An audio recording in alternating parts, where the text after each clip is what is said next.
ایک ہے بلوچستان کا المیہ. کہ بلوچستان میں کیا ہوا؟ نواب اکبر بگٹی فیڈرل منسٹر بھی رہے, وہ گورنر پاکستان بھی تھے, وفاق کے حامی تھے. ایسے محب وطن شخص کو مروانے میں پرویز مشرف کا ہاتھ تھا. وہاں پرویز مشرف, ایک واقعہ تو آپ کو بھی پتا ہے, وہاں ایک لیڈی ڈاکٹر کے ساتھ زیادتی ہوئی ڈیرہ بگٹی میں, جس کا الزام کسی افسر پہ لگا. تو اکبر بگٹی نے مطالبہ کیا کہ اس کی انکوائری کرائی جائے, اور اگر افسر اگر ذمہ دار ہے تو اس کے خلاف کارروائی ہونی چاہیے. یہ بڑا جائز مطالبہ تھا. اس نے کہا میں برداشت نہیں کر سکتا کہ ہماری سرزمین. اس کے بیٹے کے خلاف ایک دفعہ کسی نے ایلیگیشن لگایا تو اس نے اپنے بیٹے کو ڈیرہ بگٹی سے نکال دیا کہ میں دوبارہ تمہیں ڈیرہ بگٹی کی حدود میں نہیں دیکھنا چاہتا. Just get lost. جو آدمی اتنا فارم تھا اپنے بیٹے کے بارے میں کہ میں تمہیں گولی مار دوں گا اگر I have seen you in the area, وہ پھر ساری زندگی اس کا بیٹا نہیں آیا. تو وہ بڑا پرنسپل بندہ تھا. اس نے کہا جی یہ انکوائری کرائیں. تو مشرف صاحب نے کوئی انکوائری نہیں کرائی. کوئٹہ میں لوگوں نے مطالبہ بھی کیا, پھر مشرف صاحب نے خود ہی بیان دے دیا کہ I have checked up the officer is innocent. اس پہ اکبر بگٹی نے کہا کہ اب تو کسی انکوائری کا فائدہ ہی نہیں ہے, جب آپ نے صدر مملکت نے خود ہی سرٹیفکیٹ دے دی ہے بغیر اس لڑکی کو سنے. اور الٹیمیٹلی وہ لیڈی ڈاکٹر کو پاکستان کی چھوڑ کے پھر باہر جانا پڑا. اپنے میاں کے ساتھ وہ پاکستان چھوڑ کے چلی گئی. یہ وہ وجہ نزاع بنی اکبر بگٹی, اور ظاہر ہے وہ اس کا سٹینس واز ویری ویلڈ.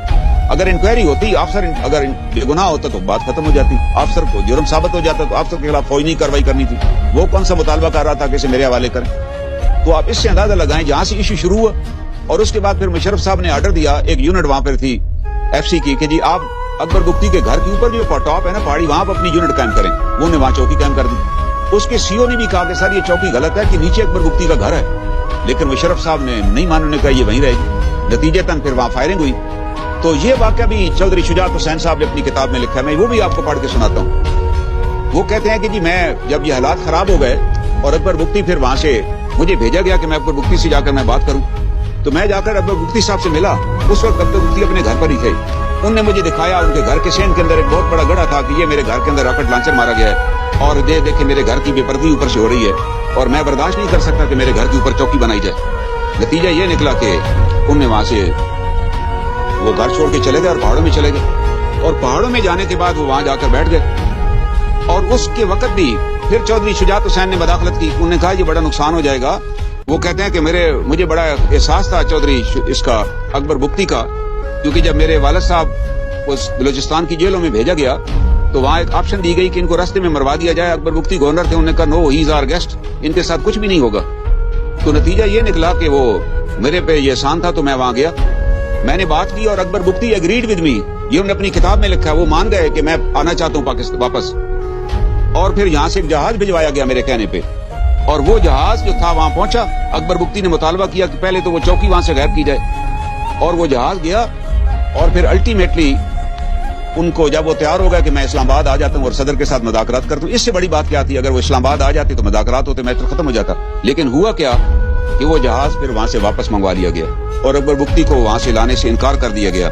وہ کہتے ہیں, ابھی یہ واقعہ سنیے, نواب اکبر بگٹی نے بعد میں مجھے بتایا کہ صدر مشرف کے آفس سے فون آیا کہ ان کو لانے والا جہاز دے کر بگٹی پہنچنے کے بعد خراب ہو گیا ہے, لہذا میٹنگ منسوخ کی جا رہی ہے. نواب اکبر بگٹی کا کہنا تھا کہ اس فون کے آدھے گھنٹے بعد صدر مشرف کا جہاز جو انہوں نے خود اپنی آنکھوں سے فضا میں اڑتے دیکھا, یہ جہاز ڈیرہ بگٹی ایئر بیس سے واپس جا رہا تھا. یہ ان دونوں کی بات ہے جب حالات بڑے خراب تھے.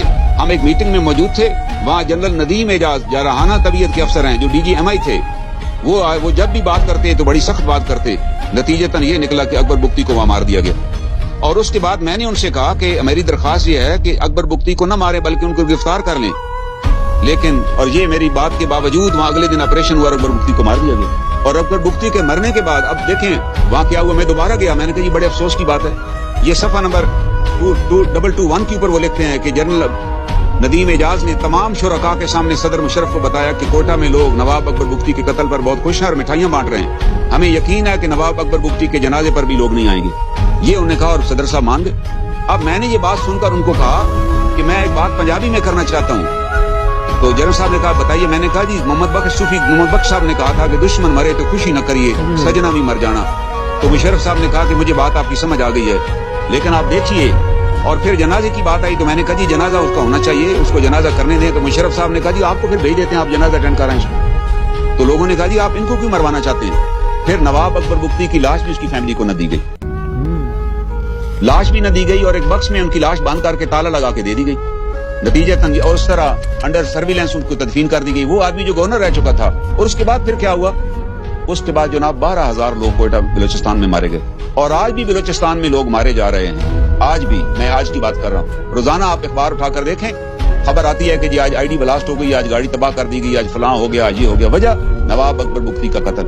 نواب اکبر بگٹی کو اس نے قتل کیا انٹرنیشنل ایجنڈے کے تحت کہ ایک ایسا بیج بویا گیا کہ تمام بلوچوں نے کہا کہ اگر یہ حالات ہیں، ہمارے ایک آدمی آپ سے مذاکرات کرنے کے لیے آنا چاہتا ہے اور آپ کہتے ہیں کہ ہمارا جہاز خراب ہے، آپ اگلے دن اس کو مروا دیتے ہیں وہاں پر. یہ کون سا طریقہ؟ یہ ریاست آپ اس طرح چلا رہے ہیں. اور کتنے لوگ، یہ نوجوان افسر ہیں ہمارا جو قیمتی سرمایہ تھا پاکستان آرمی کا، کیپٹن اور میجر، وہ شہید ہو رہے ہیں.